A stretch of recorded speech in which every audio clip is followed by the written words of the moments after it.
우리 말씀 같이 읽도록 하겠습니다. 오늘 말씀은 구약 성경 룻기 1장 6절부터 18절까지 말씀입니다. 구약 성경 룻기 1장 6절부터 18절까지 말씀을 교독하겠습니다. 제가 먼저 읽습니다. 그 여인이 모압 지방에서 여호와께서 자기 백성을 돌보시사 그들에게 양식을 주셨다 함을 듣고 이에 두 며느리와 함께 일어나 모압 지방에서 돌아오려 하여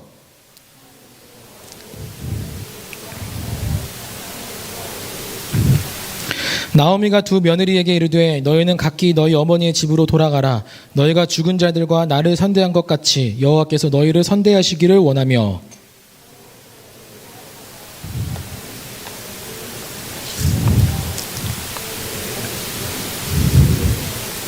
나오미에게 이르되 아니니이다. 우리는 어머니와 함께 어머니의 백성에게로 돌아가겠나이다 하는지라.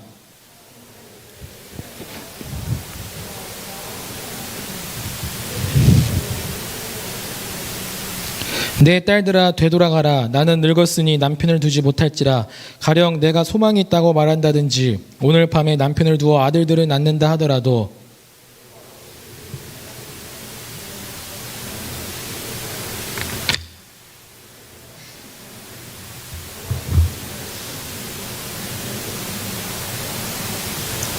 그들이 소리를 높여 다시 울더니 오르바는 그의 시어머니에게 입 맞추되 룻은 그를 붙쫓았더라.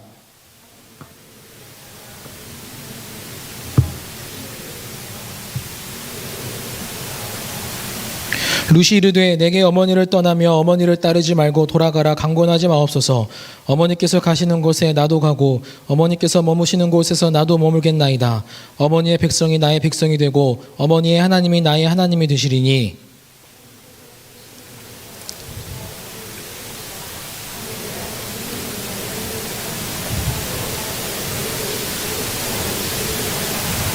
같이 읽습니다. 나오미가 룻이 자기와 함께 가기로 굳게 결심함을 보고 그에게 말하기를 그치니라. 아멘. 여러분, 우리 주위에 옆에 있는 분들과 함께 눈인사라도 한번 해보겠습니다. 눈으로 한번 사랑합니다 말씀해 주세요. 오늘 또 예배에 나오신 여러분을 진심으로 환영하고 축복합니다. 여러분, 지난주에 룻기 그 초반부를 우리가 살펴보면서 나오미는 두 아들을 잃었고 또 남편을 잃은 그야말로 완전히 멸망당하기 일보 직전의 그런 상태로서 지금 완전히 나오미는 자존감도 낮아지고 완전히 소망이 잃어버린 그야말로 텅 비어버린 그런 지금 인생을 살아가고 있다라는 거예요. 얼마나 자기의 인생이 자존감이 낮아졌는지 이제 나중에 살펴보겠지만 자신의 이름을 마라라고 불러달라고 이야기를 합니다. 이 나옴이라는 이름의 뜻은 기쁨, 즐거움이라는 뜻이에요. 근데 사람들에게 마라라고 불려지기를 원하는 그 마음의 심정은 너무나 큰 자존감이 밑바닥까지 떨어졌다는 거예요. 마라는 슬픔, 괴로움을 의미한다라는 거예요. 지난주에 이순혜 목사님이 이상한 소리를 한 것 같아요. 설교 시간에. 제가 설교를 들으면서 저건 좀 선 넘었네. 그런 생각이 들었습니다. 뭐 박서준 닮았다는 막 소리를 뭐 하는데 여태까지 뭐 이순혜 목사님이 막 이제 재미있는 뭐 농담도 하고 이야기를 하면 막 이제 청년들이 막 되게 막 웃고 즐거워하는데 지난주에는 분위기가 쌓였어요. 그래서 이거는 저건 좀 선 넘었네. 진짜 청년들이 들으면 막 내가 내 입으로 막 박서준 닮았다고 막 이야기를 하고 다닌 줄 아는 거 아닌가 막 모를 정도로. 그래서 지난주 설교 끝나고 막 청년들이 막 박서준 막 그렇게 막 놀리는 거예요. 막 이순혜 목사님이 분명히 저거는 디스다. 진짜 저거는 마음에 우러러 나와서 하는 이야기가 아니고 놀리려고 하는 거다. 가뜩이나 이제 저희 딸 아이가 막 그냥 아빠한테 놀린다고 아빠 얼굴 못생겼어 막 그래요. 근데 하루는 어린이집에서 뭘 배웠는지 모르겠는데 아빠 얼굴 똥이야 막 그러는 거예요. 막 그럴 대로 이제 자존감이 완전히 낮아져 버릴 대로 낮아져 있는 상태에서 또 막 이순애 목사님 막 이야기를 해가지고 그렇게 자존감이 막 이제 떨어졌다라는 거예요. 아마도 나오미의 이 심리 상태가 이랬을 것입니다. 완전히 자존감이 떨어질 대로 떨어져 버린 그런 상태였었을 거라는 거예요. 히브리어 단어 중에 우리나라 말로 번역하기 제일 까다로운 단어가 있습니다. 그것이 뭔지 아세요 혹시? 바로 헤세드라는 거예요. 이 헤세드를 우리나라 말로 번역하기가 너무나 어렵습니다. 그래서 성경에서는 굉장히 다른 말로 많이 번역이 돼요. 때로는 사랑이라고도 번역이 되고 또 은혜, 자비, 긍휼, 인애 뭐 이런 단어로 굉장히 많이 번역이 됩니다. 그만큼 이 헤세드는 우리나라 말로 딱 정확히 1:1의 그 해석이 되기란 너무나 어려운 그런 단어예요. 이 룻기는 처음부터 끝까지 하나님의 헤세드가 완전히 철철 넘쳐 흐르는 그런 책이 바로 룻기입니다. 그만큼 이 룻기 안에는 하나님의 사랑이 듬뿍 담겨 있고 하나님의 은혜가 너무나 듬뿍 담겨 있고 하나님의 자비가 또한 너무나 담겨 있고 하나님의 긍휼과 인애가 너무나 충만하게 담겨져 있는 책이 바로 룻기라는 것입니다. 다시 한번 우리가 본문으로 돌아와서 이처럼 나오미는 완전히 소망에 끊긴 완전히 텅 빈 그런 인생을 살아가고 있는 중에 더군다나 이 고대 근동 중심의 사회는 남성 중심의 사회이기 때문에 과부가 혼자 살아간다는 것은 있을 수 없는 거예요. 불가능한 거예요. 절대로 혼자서 살 수 없는 존재가 바로 뭐 과부, 나그네, 고아 이런 사람들이에요. 과부가 된 나오미는 절대로 혼자 살아갈 수가 없었습니다. 반드시 누군가의 어떤 도움으로 살아가야 했던 존재가 바로 나오미였어요. 아마도 나오미의 인생은 완전히 소망에 끊긴 그런 텅 빈 인생이 되어버렸기 때문에 더 이상 살고 싶은 마음이 없었을지도 모르겠어요. 그래서 극단적인 선택을 할까 하는 그런 생각을 몇 번이나 되뇌이고 되뇌었었을지도 모르겠습니다. 지난주에 신방을 하면서 어떤 청년을 하나 만났습니다. 이제 조그만 카페를 운영하는 그런 소상공인 중 한 명이었는데 만나서 이제 이런저런 이야기를 들으면서 너무나 힘든 거예요. 이 코로나가 터지면서 이 생계 자체도 너무나 힘들어져 버리고 정말 하루하루를 살아간다는 것이 너무나 이토록 힘들었었던 적이 없었을 정도로 너무 힘들다라고 이야기를 했었습니다. 뭐 앞에 소망이 그래도 보이면 그 소망 부여잡고 하루하루를 버티며 살아가겠는데 이건 도저히 소망이 보이지 않는다는 거예요. 그러니까 하루하루 살아간다는 것이 너무나 힘들다라는 그런 이야기를 했었습니다. 이것은 비단 그 청년만의 이야기는 아닐 것입니다. 이것은 오늘날 우리들에게도 다 해당되는 그런 사항일 거예요. 저뿐만 아니라 여기 있는 모든 우리 청년들은 지금 소망이 없어요. 텅 비어버린 그런 인생이 되고 말았어요. 이 코로나라는 큰 어려움 앞에 우리는 어떻게 해야 할까 또 무엇을 해야 할까 하는 그런 막막함이 자리 잡아서 너무나 힘든 그런 나날들을 살아가고 있다라는 것입니다. 이제 코로나 백신이 나오게 되면서 코로나 백신을 이제 접종을 하게 되면 이제 코로나 바이러스가 어느 정도 이제 잡히겠구나 하는 그런 생각을 했었습니다. 또 더군다나 뭐 이탈리아라든지 이스라엘이라든지 영국이라든지 그런 나라들은 이미 뭐 백신 접종률이 60% 이상이 되어서 이제 마스크를 이제 벗으며 이제 어느 정도 코로나의 그런 종식을 선언하여 완전히 자유로운 일상으로 되돌아가는 것처럼 보였어요. 근데 갑자기 변이 바이러스가 등장을 하면서 다시 그들은 마스크를 쓰기 시작했습니다. 다시 그들은 1만 명, 2만 명대의 그런 코로나 확진자가 나타나게 되면서 다시 그들은 일상으로 돌아갈 수가 없었어요. 이거를 보면서 들었던 생각이 무엇이냐면 아, 진짜 소망이 없구나. 도저히 소망이 없구나. 어떻게 우리가 살아갈 수 있을까? 조금 이제 끝날 것 같았었는데 또 다른 그런 변이 바이러스가 등장을 하면서 도저히 끝날 것 같지 않은 거예요. 너무나 고통스러웠습니다. 그런데 이렇게 소망이 없이 텅 비어버린 나오미의 인생에 한 가지 한 줄기의 그런 소망을 보게 됩니다. 여러분 6절을 한번 보시면 그 여인이 모압 지방에서 여호와께서 자기 백성을 돌보시사 그들에게 양식을 주셨다 함을 듣고 이에 두 며느리와 함께 일어나 모압 지방에서 돌아오려 하여.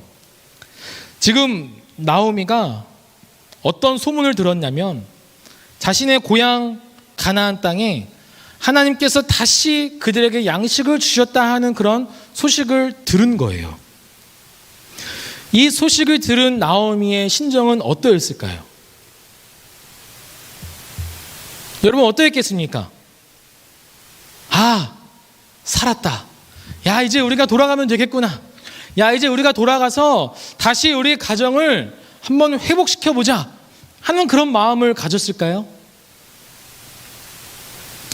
이 부분에 대해서 많은 주석들을 살펴보고 또 많은 다른 목사님들께서 하시는 그런 동영상들, 설교 영상들을 보면서 대부분의 사람들이 나오미가 한 줄기의 소망을 보아 그 소망을 부여잡고 다시 가나안 땅으로 돌아가려 했다는 거예요.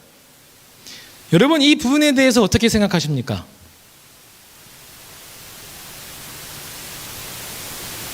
어떻게 생각하세요? 정말로 나오미가 그 한 줄기 빛의 소망을 부여잡고 다시 내 인생을 좀 뭔가 새롭게 회복시켜야 되겠다 하는 그런 한 줄기 소망의 빛을 머금었을까요? 저는 그렇게 생각하지 않습니다. 왜냐하면 이 전체적인 문맥을 쫙 보시면 나오미가 다시 고향 땅으로 돌아가서 우리의 가문을, 우리의 가정을 다시 회복시켜야 되겠다라고 하는 그 한 줄기 소망의 빛을 보았다면 나오미는 절대로 두 며느리들을 떠나보내려고 하지 않았을 거예요. 나오미가 돌아오는 그 길에서 두 며느리들을 떠나보내요. 나에게는 소망이 없다. 나는 너무나 나이가 많고 늙었기 때문에 내 태중에 너희들의 남편이 될 아들들을 가질 수가 없다. 혹 내가 가진다 한들 이 아이가 언제나 자라서 너희들과 함께 또 결혼해서 자식을 낳을 수 있겠느냐 라고 하면서 돌려보내요. 여러분 만약에 나오미가 내가 정말 가나안 땅에 돌아가서 우리의 가문을 한번 회복시켜야 되겠다 하는 어떤 한 줄기 소망의 빛을 보았다면 나오미는 절대로 두 며느리들을 떠나보내려고 하지 않았을 거예요. 오히려 어떻게 거꾸로 떠나가는 이 두 며느리들을 바짓가랑에 붙잡고 말렸을 거예요. 우리 한번 다시 해보자. 하나님께서 우리 백성들에게 다시 이 양식을 주시지 않았느냐. 다시 한번 해보자. 이렇게 오히려 떠나보내는 이 두 며느리들을 향해서 가지 말라고 했을 거예요. 그리고 또 12절에 나오미가 이렇게 이야기를 합니다. 내가 소망이 있다고 말한다든지. 그러니까 자기는 지금 소망이 없음을 지금 이야기하는 거예요. 그러면 왜 나오미는 가나안 땅으로 돌아가려 했을까요? 왜 나오미는 하나님께서 자기의 백성들에게 양식을 주셨다 하는 그런 소문을 듣고 왜 일어나서 왜 가나안 땅으로 돌아가려 했을까요? 그 이유가 무엇일까요? 그 이유를 찾는 것이 오늘 설교의 핵심 포인트입니다. 나오미가 가나안 땅으로 돌아가려고 했던 가장 중요한 본질은 내 인생을 좀 다시 회복시켜야 되겠다. 내가 그 소망을 부여잡고 다시 내 무너진 인생을, 텅 빈 인생을 충만하게 회복시켜야 되겠다라는 그런 목적으로 가나안 땅으로 돌아가려고 했던 것이 아니라, 이것은 무엇이냐면 바로 하나님의 은혜 안에 머무름과 또 하나님의 은혜 안에 들어가기 위함의 차원이라는 거예요. 약간 좀 어려울 수가 있어요. 다시 한번 말씀드리면, 나오미가 가나안 땅으로 돌아가려고 했던 것은 하나님의 은혜 안에 들어가기 위함과 머무름의 차원에서 들어가려고 했었던 거예요. 다시 이야기를 드리면, 자, 하나님께서 이스라엘 백성들에게 다시 양식을 주셨다라는 것은 어떤 의미일까요? 지금 이 룻기는 역사적인 배경으로 사사시대 때예요. 그런데 사사시대 때에 흉년이 들었다라는 것은 하나님의 그 징계의 심판으로서 이스라엘 백성들에게 흉년이라는 그런 심판을 내리신 거예요. 그런데 심판이 끝나고 다시 이스라엘 백성들에게 양식을 주셨다라는 것은 어떤 의미예요? 어려운가요? 어떤 의미입니까? 그것은 그런 징계 차원에서의 심판이 끝나고 다시 하나님과 이스라엘 백성들 간의 언약적인 관계가 회복되었다라는 것을 의미하는 거예요. 그러니까 나오미가 가나안 땅으로 돌아가려고 했었던 것은 은혜 차원에서 하나님 안에 머무르기 위함과 하나님의 은혜 차원에서 들어가기 위함의 목적으로 나오미는 가나안 땅으로 돌아가려고 했었던 것입니다. 그래서 여기에서 분명한 영적인 원리가 한 가지가 있습니다. 그것은 무엇이냐면, 아무리 텅 빈 인생이라 할지라도, 아무리 소망 없는 인생이라 할지라도 하나님 안에 그 은혜의 차원에서 머무르려고 또 들어가려고 하나님께로 돌이키려고 하는 사람에게는 반드시 그 은혜를 부어주신다라는 것입니다. 믿으십니까? 여러분, 이 사실을 분명하게 믿으시기를 바라요. 아무리 내가 소망이 없고 아무리 내 인생이 텅 빈 인생이라 할지라도 하나님께로 돌이킨다면, 하나님의 그 은혜 차원에서 머무르려고 내가 돌이킨다면, 그 돌이키는 자에게 반드시 하나님은 그 은혜를 부어주신다는 거예요. 돌이키는 자에게 하나님은 절대로 외면하지 않으십니다. 이 사실을 분명히 깨달으시기를 바라요. 누가복음 15장에 우리가 잘 알고 있는 것처럼 그 둘째 아들에 대한 이야기가 나옵니다. 이 둘째 아들이 어떻게 생활합니까? 아버지 유산을 먼저 받고 다른 나라로 갑니다. 다른 나라에 가서 그냥 허랑방탕하게 살면서 가진 전 재산을 완전히 그냥 날려버려요. 그러다가 이제 너무나 먹을 것이 없어서 굶주려 있는 상태로, 심지어 돼지들이 먹는 그 쥐엄 열매로 배를 채우려고 했지만 그것조차 할 수가 없는 거예요. 그래서 그 둘째 아들이 뭐라고 이야기합니까? 아, 내가 아버지께 죄를 지었구나. 내가 아버지께로 돌아가야 되겠구나. 차라리 나는 아버지의 아들이라고 일컬음 받는 것조차 나는 너무나 부끄럽구나. 그래서 나를 차라리 아버지의 품꾼의 그 종들의 한 명으로 여겨달라고 이야기했구나 라고 생각하고 아버지께로 돌아간다라는 거예요. 여러분, 이것이 나오미와 똑같은 거예요. 자신의 인생을 다시 회복시키기 위한 목적으로 가나안 땅으로 돌아가려고 했던 것이 아니었어요. 둘째 아들도 마찬가지로 다시 내 인생을 뭔가 회복시키기 위해서, 다시 내 무너진 인생을 다시 충만하게 세우기 위해서 아버지께로 돌아가려고 했던 것이 아니라 차라리 나를 그 품꾼의 한 명으로 생각해 달라는 그런 마음으로 돌아갔던 거예요. 그래서 나오미가 돌아간 것입니다. 절대로 나오미의 인생은 그 소망 부여잡고 돌아간 것이 아니라는 거예요.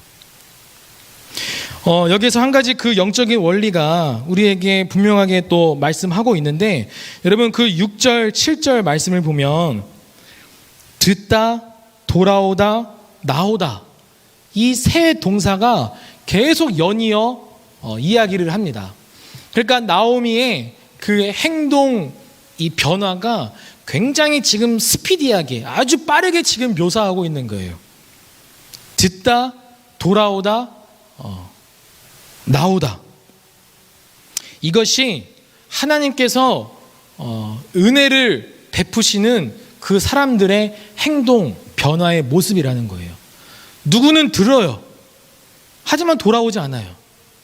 누구는 듣고 돌아오려고 결심을 합니다. 하지만 그 있던 자리에서 나오지 않아요.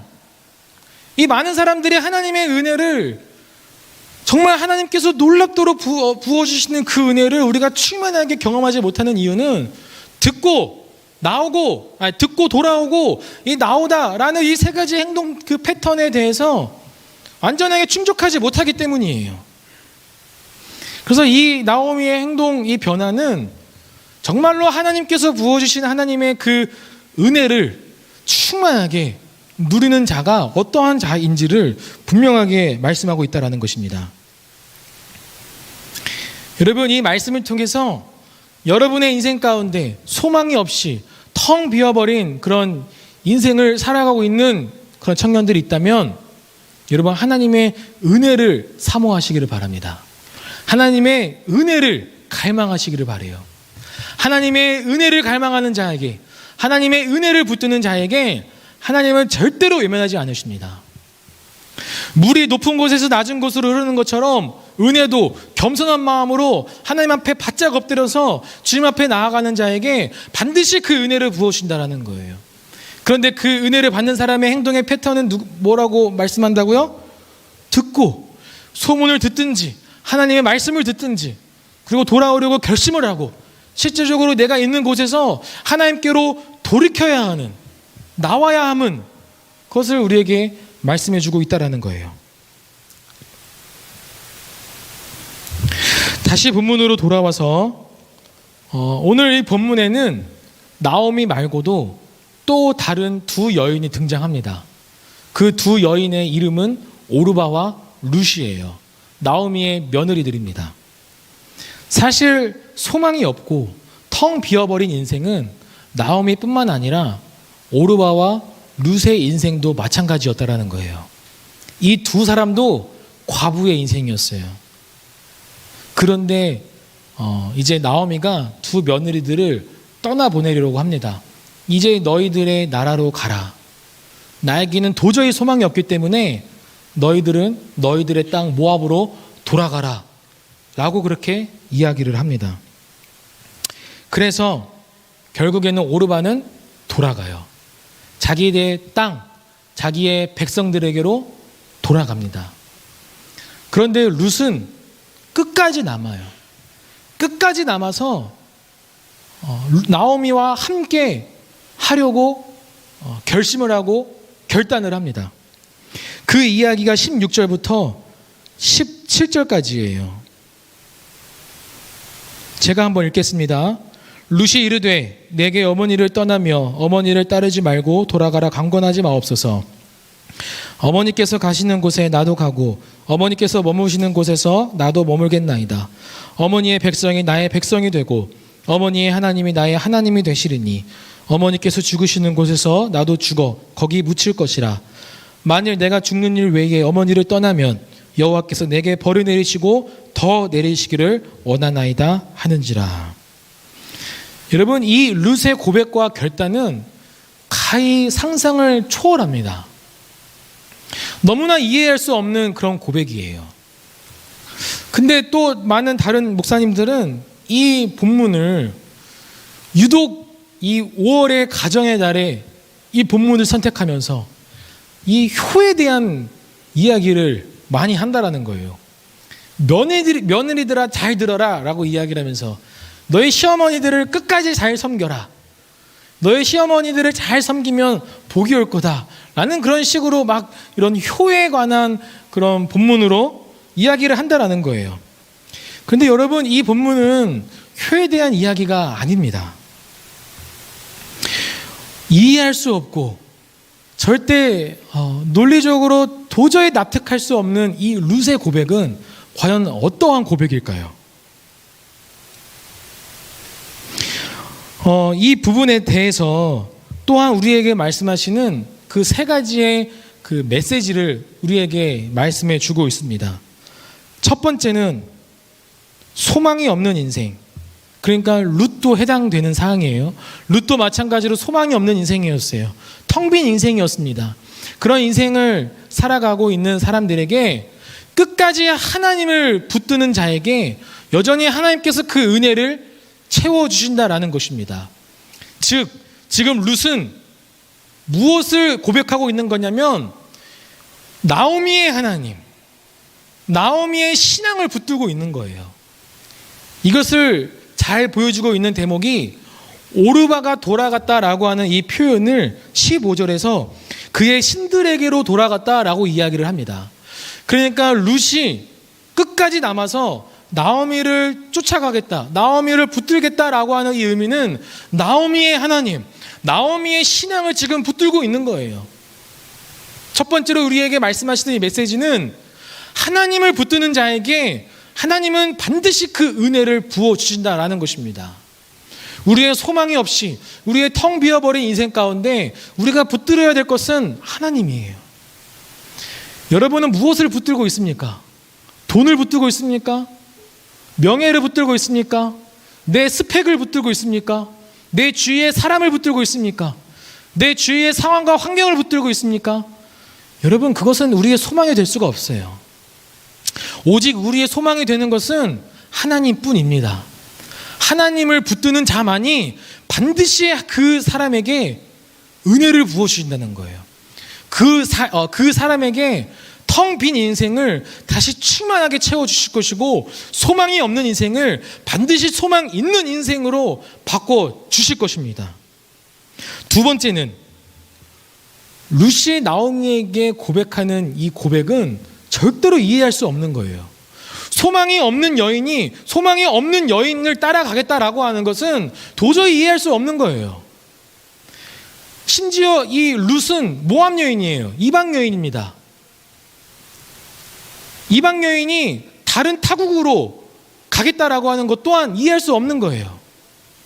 지난 시간에 말씀드렸지만 이 1절부터 5절까지의 이 핵심 구절은 무엇이라고 말씀드렸습니까? 4절에 남겨진 룻에 대해서 말씀했어요.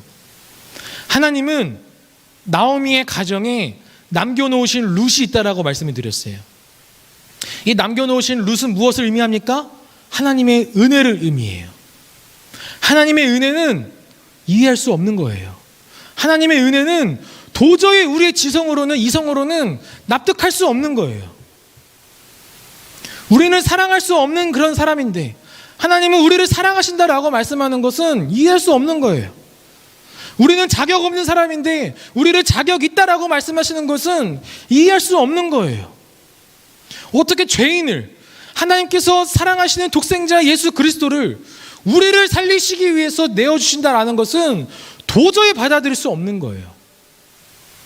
제 딸을, 여러분을 살리기 위해서 제 딸을 내어준다라는 그런 의미와 같은 거예요. 이것은 도저히 이해할 수가 없는 거예요. 어떻게 죄인인 우리를 살리기 위해서 하나님께서 독생자이신 예수 그리스도를 우리를 위해 내어주신다라는 것은 도저히 이해할 수 없는 거예요. 이 룻의 고백은 하나님의 그 은혜를 예표하는 겁니다. 하나님의 은혜는 이해할 수 없는 거예요. 하나님의 은혜는 받아들일 수 없는 거예요. 하지만 그 은혜로 말미암아 우리가 사는 줄로 믿습니다. 그 은혜로 말미암아 우리가 사는 거예요. 그 은혜가 없으면 우리는 살아갈 수가 없습니다. 우리는 하나님의 은혜가 아니면 단 하루도 살 수 없는 존재들이에요. 하나님의 은혜가 있기 때문에 지금 이 자리에 있을 수 있는 거예요. 우리가 이해할 수 없고 전혀 받아들일 수 없는 그 은혜가 있기 때문에 우리가 지금 살아간다라는 것입니다. 마지막 세 번째로 이 룻의 고백, 결단은 하나님께서 우리와 끝까지 항상 함께 하시는 하나님을 말씀합니다. 우리가 어디에 가든지 무엇을 하든지 간에 날마다 하나님께서 우리와 함께 하시고 끝까지 동행하시겠다는 하나님의 말씀이에요. 여러분이 설령 하나님을 버리고 다른 곳으로 간다 할지라도 하나님은 여전히 절대로 여러분을 버리지 않으십니다. 이것이 하나님 아버지예요. 하나님 아버지는 어떻게 그 자녀들을 버릴 수 있겠냐는 거예요. 그 둘째 아들의 아버지는 둘째 아들이 떠나고 나서부터 언제나 이 둘째 아들이 돌아올까 늘 집 밖에 서서 매일매일 기다렸어요. 그러기 때문에 둘째 아들이 돌아왔을 때 한 걸음에 달려와가지고 껴안고 입을 맞추었다라는 거예요. 그것은 매일 아버지께서 언제나 돌아올까 매일 집 밖에 서서 기다렸다는 것을 의미해요. 하나님은 그런 분이십니다. 하나님은 절대로 우리를 외면하지 않으세요. 하나님은 절대로 우리를 내버려 두지 않으십니다. 끝까지 우리와 함께 하시고 끝까지 우리와 동행하시고 다시 언제나 돌아올까 늘 기다리시는 분이 하나님이시라는 것입니다. 이 세 가지를 여러분 잘 붙드시기를 바라요. 끝까지 하나님 붙들고 하나님의 은혜를 사모하는 자에게 반드시 은혜를 부어주신다라는 것입니다. 그 은혜만이 우리의 텅 빈 인생과 소망 없는 인생을 다시 회복시킬 것입니다. 두 번째로는 하나님의 은혜는 도저히 이해할 수 없는 거예요. 도저히 납득할 수 없는 것입니다. 하지만 그 은혜로 말미암아 우리가 살아가는 것입니다. 마지막 세 번째로 이 하나님께서 우리를 여전히 끝까지 동행하시고 끝까지 함께 하신다라고 말씀하는 그 하나님 아버지를 우리가 더 깊이 사모하고 깨달으시는 우리 모든 청년들이 되기를 예수님의 이름으로 축복합니다. 말씀을 맺겠습니다. 여러분, 제가 예언 하나 하겠습니다. 이 예언은 뭐냐면 우리의 상황은 절대로 더 나빠질 거라는 거예요. 우리의 환경은 더 안 좋아질 거라는 겁니다.